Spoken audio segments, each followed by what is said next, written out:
Hey guys, good morning, जय श्री राम, जय जवाहर, जय छत्तीसगढ़, जय माता दी। तो दोस्तों आ गया नए ब्लॉग के साथ और नए वीडियो के साथ। आज है रामनवमी, आप सभी को रामनवमी की हार्दिक हार्दिक शुभकामनाएं। तो आइए गाइस, हम लोग दिखाता हूँ आज जो जवारा का जो विसर्जन है कहाँ से निकलता है और कहाँ तक जाता है। ये पूरा वीडियो आपके साथ शेयर करूँगा, इस ब्लॉग में बने रहिएगा, वीडियो को स्किप मत कीजिएगा। चलिए गाइस, चलो दिखाता हूँ, क्योंकि अभी मैं थोड़ा सा लेट हो चुका और कई जगह से जवारा निकल चुका है। तो चलिए आप लोग को दिखाता हूँ रायपुर का पूरा जवारा।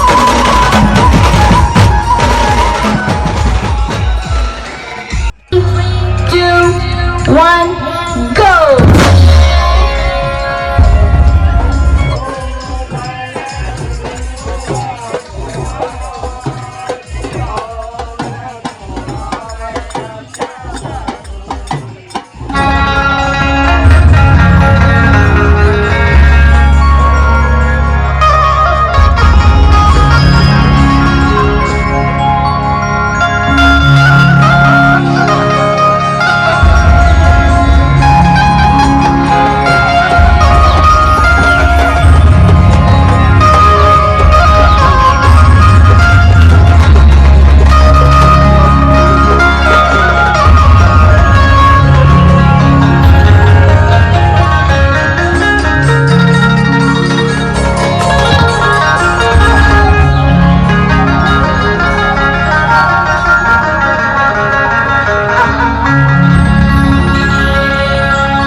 ओके दोस्तों, आप लोगों को कैसा लगा कैसा नहीं कमेंट करके ज़रूर बताना। हाँ, चैनल पे नए हैं तो सब्सक्राइब करना ना भूलिए और अपने दोस्तों के साथ शेयर ज़रूर कीजिएगा, क्योंकि गाइस जितना हो सके मेरे से मैं रायपुर का पूरा भ्रमण करवाया हूँ आप लोगों को।